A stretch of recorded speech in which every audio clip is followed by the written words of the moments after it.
태국 방콕의 어느 회사. 저 인간이 한국에 대해서 그런 식으로 말을 했다고? 완전히 정신이 나갔구나. 근데 왜 저러고 있대? 태국의 수도인 방콕의 어느 회사 내부에서 회사 직원으로 보이는 사람들이 어떤 여성에게 눈을 흘기며 불만족스럽다는 듯 수군거리고 있습니다. 사람들의 눈총을 받던 이 태국 여성은 죽지 못해 하는 마음으로 한국에 방문하게 되는데요. 그런데 그녀는 그곳에서 상상도 못한 충격적인 경험들을 하며 결국에는 오열했다고 합니다. 도대체 그녀에게는 무슨 사연이 있었던 것일까요? 27살이면 아직 이팔 청춘이잖아. 젊음이 좋은 거야. 무조건 많이 경험해 봐야 돼. 태국이든 어디든 나라에 한정 짓지 말고 많이 다녀봐. 태국 방콕의 작은 중소기업 회사에서 근무하는 27세의 평범한 태국 여성이 나이를 밝히게 되면 종종 듣는 이야기입니다. 물론 그들은 저에게 조언이랍시고 하는 말들이겠지만 저는 그러한 말들이 곱게만 들리지는 않았죠. 하지만 저는 이러한 저의 감정을 표출하지는 못했습니다. 태국 특유의 문화 때문이었는데요. 태국에는 나이와 연관된 다소 엄격한 사회적 관계가 형성되어 있었거든요. 태국 사회에서 나이가 매우 중요한 요소로 작용하다 보니 나이 차이에 따른 강제적인 존중과 예절은 태국 사회의 핵심 가치 중 하나였으니까요. 특히 프람이라는 개념이 중요한데 이는 나이 많은 사람을 뜻하고 나이 든 사람에게는 반드시 존경을 표해야 하는 태국 특유의 문화였습니다.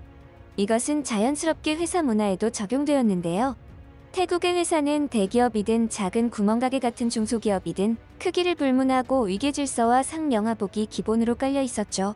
상사는 무조건적으로 존경받아야 하며 상사의 결정에 이의를 제기하기보다는 따라야 하는 경향이 너무나도 뚜렷했습니다. 저에게 그 일이 일어나기 전까지는 분명히 저 또한 이러한 대세의 흐름을 따르고 있었죠. 이봐 탄팁. 어떻게 된 게 젊은 친구가 그렇게 야망이 없어? 오히려 지금 이런 시국이 우리에게는 기회가 될 거라니까? 태국 시민에게 반한 감정이 극에 달한 지금이 우리에게는 기회다 이거야. 진짜로 이런 기회를 스스로 차버릴 셈인가? 어느 날 이놈의 구멍가게 같은 회사의 부장님이 저에게 다짜고짜 고지식한 이야기를 언급하며 한국을 다녀오라는 게 아니겠어요? 그래서 제가 한국에는 가기 싫다고 말했더니 젊은이가 어쩌고저쩌고 하면서 잔소리를 시작하더군요. 물론 회사의 입장에서는 한국과 사업 협력에 참여하게 되면 이득이 되는 부분들이 많겠지만 지금 태국 전체가 반한 감정으로 난리가 났는데 이를 무시하고 아니 이것을 오히려 이용해서 이득을 취하겠다니요. 저로서는 이러한 회사의 입장이 정말이지 불만족스러웠던 것입니다. 게다가 이번 일을 제가 주도적으로 해야 한다는 지시를 내리는데 어떻게 반발을 하지 않을 수 있겠나요? 만약 제가 이런 일을 주도적으로 맡았다는 것이 우리 가족들에게 알려지게 되는 날에는 집에서 쫓겨날지도 모를 일이었기에 저는 부장님에게 단호하게 거절을 했던 겁니다. 회사에 사활이 걸려서 한국의 업체와 계약을 성사시키지 못한다면 회사 내부적으로 크게 위태로운 상황이라는 말은 저의 어깨를 더욱 무겁게 만들었죠. 부장님께서 아무리 그러셔도 지금 이런 시국에 어떻게 그런 일을 할 수 있겠어요? 지금 전 국민이 난리라고요. 저 또한 한국을 좋게 보고 있지 않아요. 속이 메스꺼릴 정도로 역겨운 감정도 든다니까요. 한국에 가느니 차라리 중국 똥밭에 가겠어요. 저의 이러한 반응은 아마도 부장님께서도 처음으로 목격하는 장면이었을 겁니다. 단 한 번도 상사의 명령에 불복하지 않았던 저였기에 당황스럽기는 부장님 측도 마찬가지였죠. 하지만 저의 이러한 완강한 거부에도 불구하고 부장님은 저의 이러한 뜻을 받아들이지 않았습니다. 탄팁. 자꾸 이런 식으로 나오면 자네 경력에 치명적인 결과가 나타날 거야. 아니지. 경력이 뭐야. 경력 자체가 아예 사라져 버릴지도 몰라. 그만큼 이번 문제는 우리 회사에 사활이 걸린 문제라는 거야. 무슨 말인지 모르겠어? 이러한 부장님의 발언에 자칫 잘못하면 저의 속마음이 보일 정도로 흠칫거렸습니다. 저에게 있어서는 그만큼 중요하고 예민한 문제를 부장님이 언급했던 것이죠. 결국 저는 그러한 협박에 불복하고 말았습니다. 한국으로의 강제적 출장. 이때부터 저는 모든 것이 불만족스러웠고 매사가 부정적으로 비추어지기 시작했던 것 같아요. 이런 젠장할 구멍가게 같은 회사를 때려치워야지. 도대체가 상식이 없어 상식이. 태국 시민이 지금 이토록 불같이 한국에 대한 부정적인 감정이 있는 시국에 직원을 강제로 한국에 보낸다. 나원 참 어이가 없어서. 회사의 규정상 그리고 부장님의 협박 덕분에 어쩔 수 없이 떠나는 한국 출장이었기에 저는 하루라도 빨리 일을 마무리 짓고 다시 태국으로 돌아가려고 했습니다. 그래서인지 저의 눈에는 한국의 부정적인 모습들만이 보이는 듯했죠. 뭐야? 그렇게 잘난 체를 하고 떠들더니 공항에서조차 사람들만 바글대서 복잡하기만 하네. 한국은 항상 자신들이 최고라며 떠들더니 별 볼 일 없잖아. 재수 없어. 저는 혼자서 입을 삐죽거리며 불평불만을 나직하게 뱉어내었습니다. 솔직히 한국 공항에 도착하였을 때 그 압도되는 분위기에 살짝 기가 죽으려고 했던 터라 저도 모르게 방어적인 발언들이 튀어나온 듯했죠. 그러한 모습에 주눅이 드는 저의 모습이 짜증나기도 했고요.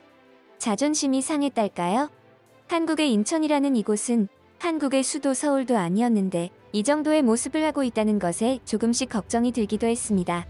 그러한 걱정은 한국의 택시를 타고 서울로 이동하는 동안에도 계속되었죠. 하지만 저는 택시를 타고 가면서 다시금 놀라운 감정을 이어가야만 했습니다. 처음에는 역시나 짜증 섞인 기분을 감출 수가 없더군요. 서울로 가는 길이 어찌나 막히던지. 이런 교통체증은 태국은 저리 가라 수준의 체증이었습니다. 그래서 저는 택시 기사분에게 말했죠. 한국은 원래 이렇게 교통체증이 심하냐고 말이에요. 그랬더니 택시 기사님은 뜻밖의 반응을 보였죠. 한국의 서울은 언제나 바쁘죠. 하지만 다들 바쁜 일상 속에서 행복을 찾으려고 노력한답니다. 뭔 택시 기사가 이렇게 의미심장한 소리를 하는 거야? 저는 택시 기사의 그러한 발언을 애써 무시하며 그저 택시 창밖으로 보이는 회색빛 도시를 바라보았습니다. 이때는 몰랐죠. 한국에서의 그러한 경험들을 하게 될 줄은 말이에요. 제가 가게 된 곳은 한국의 작은 중소기업이었습니다. 회사의 규모로 보나 뭐로 보나 제가 다니고 있는 태국의 작은 구멍가게 형태의 회사와 별 다를 바가 없어 보였죠. 이런 곳에서 뭐 주워 먹을 게 있다고 부장님은 그렇게 생난리를 피우는 거야? 하여간 호들갑은 알아줘야 한다니까. 저는 그러한 생각을 하며 해당 회사에 들어갔는데 그곳에 당도하자마자 저는 다소 충격적인 모습을 목격했죠. 어쩌면 한국행 비즈니스를 조금은 더 일찍 마무리 지을 수 있을지도 모를 그럴 결정적인 장면이 될 수도 있을 것이라고 생각했습니다. 저는 그러한 장면을 목격한 뒤로 한국의 추잡스러운 본 모습을 밝혀내고 싶다는 욕구가 샘솟았죠. 저의 생각이 맞다는 것을 증명할 절호의 기회가 찾아온 것이나 마찬가지였으니까요. 제가 목격한 장면은 다름 아닌 해당 한국 회사의 한 여직원이 눈물을 훔치는 모습이었고 그 앞에는 근엄하고 진지하며 가부장스러운 표정의 상사가 있었습니다.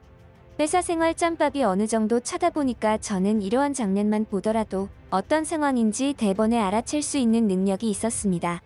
그래서 그 장면이 저에게는 그저 흘러가는 평범한 상황이 아니라는 것을 알았던 겁니다. 이것은 분명히 직장 내 괴롭힘이나 학대와 같은 그러한 상황이었던 것이죠. 한국과 같은 이중성이 강한 민족들이 활동하는 직장이라면 분명히 그러한 일들이 비일비재할 것으로 생각했습니다. 저는 해당 여성을 예의주시하였고 틈이 생겼을 때 그녀에게 접근하여 아주 비밀스러운 개인적인 인터뷰를 할 수 있었죠. 하지만 저의 기대와는 사뭇 다른 그녀의 반응에 그야말로 경악을 금치 못했습니다. 네? 직장 내 괴롭힘, 학대, 뭐라고요? 그런 건 전혀 없는데요. 그러면 그때 왜 울먹거렸느냐고요? 제가 언제? 아, 혹시 제 생일날을 말씀하시는 건가? 그때는 직장 동료가 제 생일이라고 십시일반 모아서 깜짝 선물을 주는 바람에 감동받아서 흘렸던 눈물이었죠. 이건 도대체 무슨 귀신씨 나라 까먹는 소리지? 선물이라니? 직장 동료가? 왜? 그런 일이 현실에서 일어날 수 있는 거야? 자기들 입에 풀칠하기도 바쁜 우리 태국에서는 절대로 일어날 수 없는 일인데. 뭐야, 그러고 보니 이 여자 이거. 자기들은 잘 사는 나라라서 그만큼 부유하다고 자랑하는 건가? 정말이지 한국인들이란. 저는 그러한 생각을 하면서도 속으로는 은근히 그녀가 부러웠죠. 직장 동료에게 생일 선물을 받는다는 것은 어떤 기분일까? 그리고 감동을 받아서 흘리는 눈물이란 어떤 걸까? 저도 모르게 피어오르는 시기심과 질투심에 짜증이 났습니다. 하지만 진짜로 제가 놀랐던 점은 따로 있었습니다. 그건 바로 해당 한국 여직원이 짧은 인터뷰 후 저에게 건넨 말 때문이었죠. 탄팁씨를 보면 과거 저의 중국 유학 시절이 생각나요. 워낙 어릴 때부터 그곳에서 살아가다 보니 저 또한 모든 것을 부정적으로 바라보던 시절이었죠. 저는 탄팁씨가 우리 회사에 잠깐이나마 파견을 오게 된 것이 아주 잘된 일이라고 생각해요. 이곳에 머무는 동안 좋은 시간이 되었으면 좋겠네요. 저에게 말 걸어줘서 고마웠어요. 아마도 탄팁 씨는 마음이 착한 사람 같아요. 전 이래봬도 사람을 잘 보는 편이거든요. 이 여자가 도대체 무슨 소리를 하는 거야? 난 당신이 걱정돼서 말을 걸었던 게 아니라고. 그냥 한국의 추악한 모습을 파헤치고 싶었을 뿐이지. 저는 한국 여직원이 저에게 했던 그 발언들이 계속해서 머리에 맴도는 듯했습니다. 무언가 뼈가 있는 말이라 생각했기 때문이죠. 도대체 이 한국 회사에는 어떤 비밀이 있는 것일지, 또 한국이라는 국가에 머무는 동안 저에게 무슨 일들이 생길지 벌써부터 두려워졌습니다. 하지만 저는 흔들려서는 안 된다고 생각하며 마음을 다잡았죠. 사람을 홀리는 기술이 탁월한 한국인들에게 홀렸다간 이곳에서 뼈도 못 추릴 것으로 생각했습니다. 그런데 계약을 위해서 한국 회사 측과 이야기를 나누다가 뜻밖의 말을 들었습니다. 탄팁 씨 회사에서 요구하는 조건이면 우리 서울 쪽 지점이 아니라 먼저 지방에 있는 지점과 대화를 나누어 봐야 할 것 같은데요. 번거롭더라도 이곳에 가서 먼저 이야기를 나누어 보고 다시 저희와 이야기하시죠. 그게 절차적으로 맞는 것 같습니다. 아마 탄팁 씨에게도 좋은 경험이 되기도 할 것 같고요. 정말이지 번거롭게 하는군. 그냥 대충 여기서 계약을 마무리 짓고 다시 태국으로 돌아가고 싶은 저였기에 서울지점 팀장의 발언은 저의 인상을 자연스레 찌푸리게 하였죠. 하지만 아주 못 같지만 지금은 제가 다소 을의 처지였기에 그의 말에 따르는 수밖에는 없었습니다. 자칫 제가 잘못하여 계약이 빠그라지는 순간에는 태국에 있는 구멍가게 같은 회사에 큰 타격을 입을 테니 그것만은 피해야 했으니까요. 그나저나 한국의 지방지역이라고 하니 다소 겁이 나기는 했습니다. 그나마 서울은 한국의 중심 도시였기에 조금이나마 안심을 할 수 있었는데 지방으로 갈수록 더욱 험한 사람들이 많다는 것을 저는 태국인들의 발언 덕분에 잘 알고 있었거든요. 하지만 이러한 저의 걱정은 지방지역에 도착하자마자 황당하게도 쏙 기어들어가고 말았습니다. 뭐야? 여기가 지방지역이라고?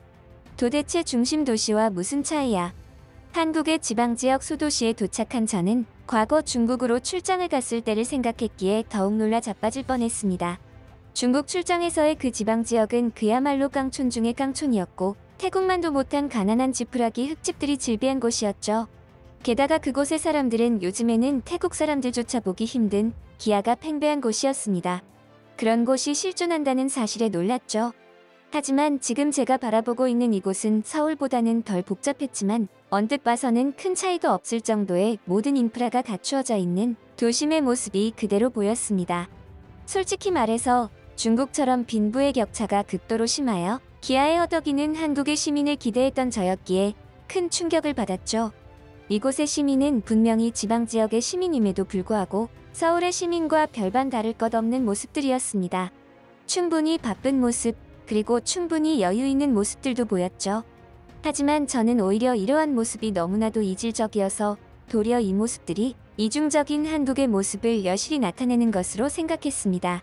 분명히 이곳 어딘가에는 기아에 허덕이는 시민이 존재할 것이라는 확신이 있었죠. 그래서였을까요? 저는 지방에 있는 한국 회사 지점에 들리기 전에 남는 시간을 활용하여 이곳의 가난한 지역이 어디일까 살피며 그곳을 확인해 보려고 했습니다. 그리고 드디어 저는 해냈죠. 그럼 그렇지. 저것 봐. 다 쓰러져가는 집에서 기아에 허덕이며 살아가는 저 노인들. 상황이 이런데도 한국인들은 아주 자기들이 잘났다고 잘난 체나 하고 말이야. 저는 살짝 상기된 얼굴로 흥분을 감추지 못했습니다. 드디어 제가 찾아 헤매던 바로 그 모습이 이곳에 펼쳐져 있었기 때문이죠. 저는 불이 나게 그곳으로 달려가며 스마트폰과 메모지로 지금의 현실에 대해서 증거를 남기기 위해 준비를 했습니다. 그리고 허름한 평상에 앉아있는 할머니를 향해 다가가 말을 걸었습니다. 한국의 빈부격차와 지금 이곳에서의 힘든 생활에 대해서 제 나름대로 취재를 하려고 했던 것이었죠. 하지만 저는 그 할머니와 이야기를 나누며 소스라치게 놀랐고 경악을 금치 못했습니다. 여기는 나처럼 늙은이들이 주로 모여서 사는 동네야. 그러니 좋은 집들이 필요가 없지. 보기엔 허름해 보여서 좀 그렇지. 여기 이거라도 좀 먹어봐. 한국의 전통 과자야. 영감이 떠난 곳이 바로 이 집이야. 그래서 내가 이 집을 떠나질 못해. 자식들은 전부 큰 도시에서 잘 살고 있지. 걔들이 나를 모시겠다고 난리지만 내가 싫다고 했어. 난 그저 내 자식들이 그렇게 성공한 것이 자랑스럽고 좋아. 그거면 됐지.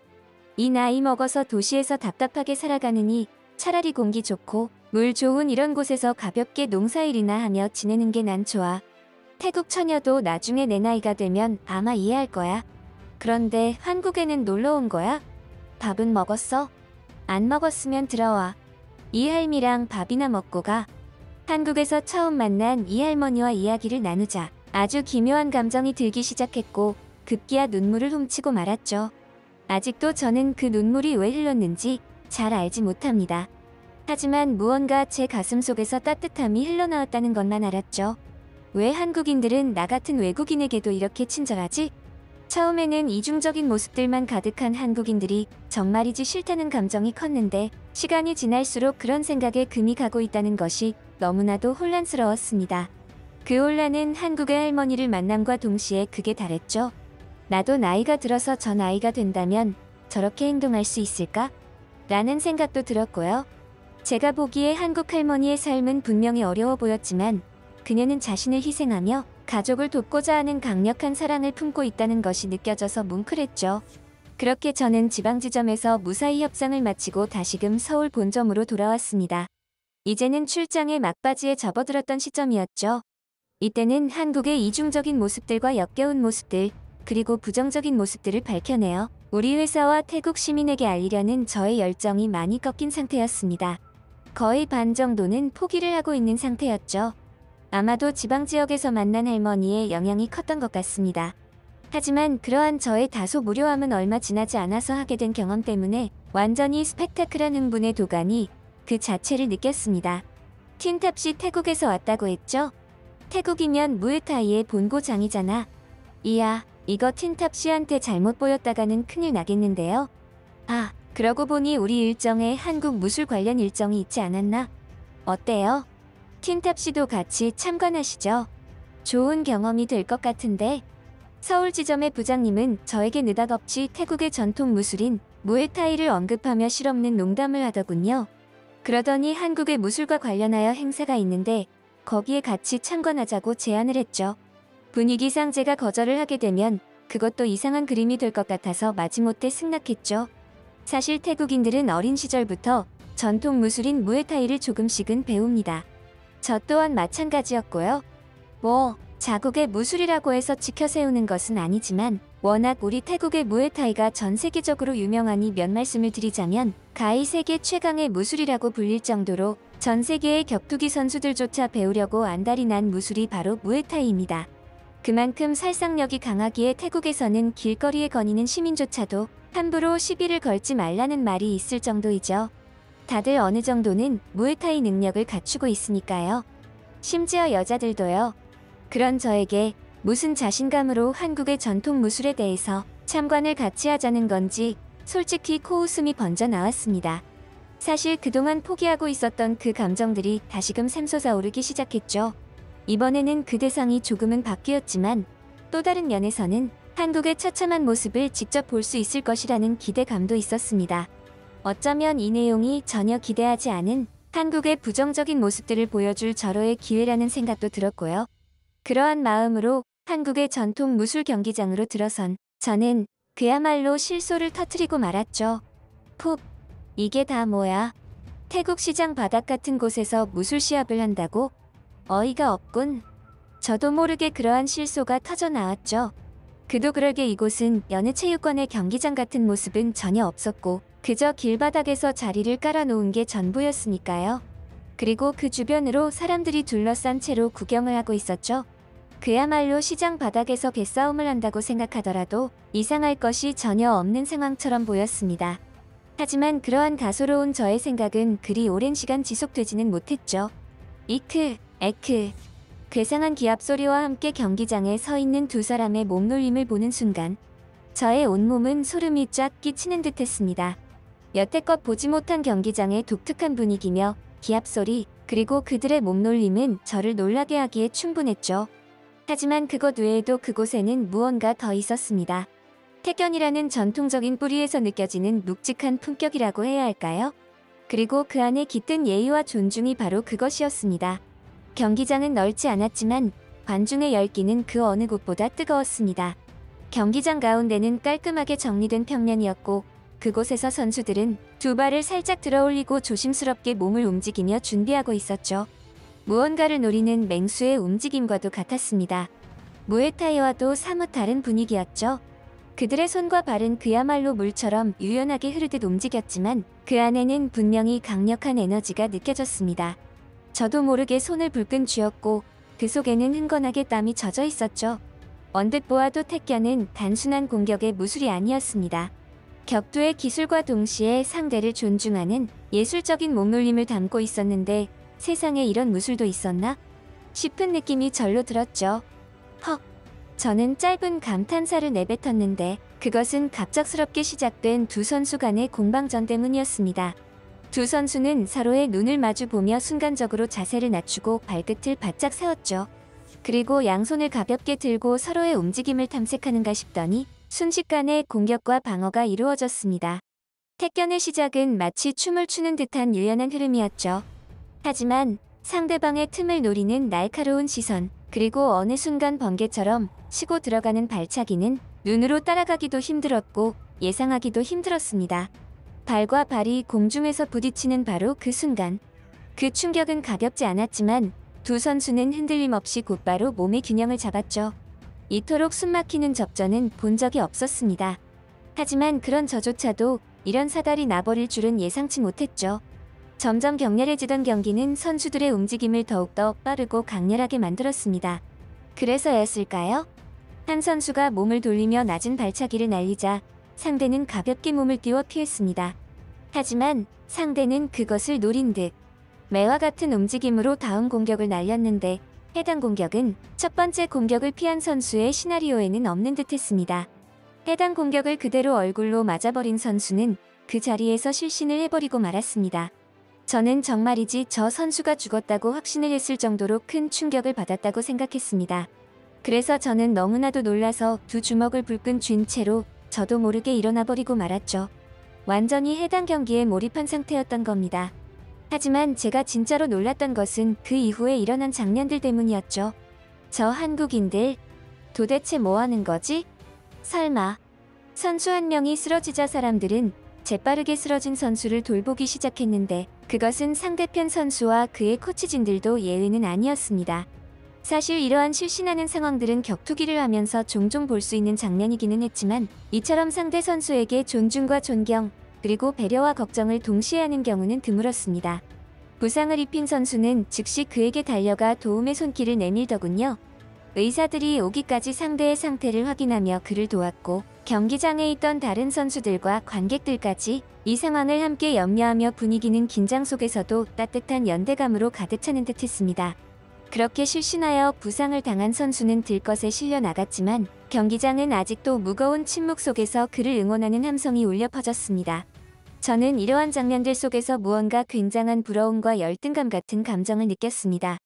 과연 이러한 선진적인 시민의 인식과 인성들이 태국에도 있을 수 있는 일일까? 라는 생각이 절로 들었죠. 그리고 저는 혼자서 나직이 읊조렸습니다. 진짜 선진국은 한국이 맞아. 결국 저는 한국 출장 동안 이중적이고 거만하다고 생각했던 한국의 모습을 여러 차례 확인하려 했지만 모두 실패에 그쳤고 다시금 태국으로 돌아갔습니다. 더 이상 한국은 저에게 있어서 비판하고 폭로할 대상이 아닌 보고 배워야 하는 대상이었죠. 그들이 그토록 빠른 시간 안에 그만한 선진국이 된 것은 분명한 이유가 있었던 겁니다. 오늘 저희가 준비한 내용은 여기까지입니다. 오늘도 저희 채널의 사연을 들어주셔서 정말 감사합니다. 세계 속 한국의 자랑스러운 모습을 누구보다 빠르게 무료로 전달받으시려면 구독을 눌러주세요. 이왕이면 좋아요도 같이 눌러주신다면 저는 정말 행복할 것 같네요. 감사합니다.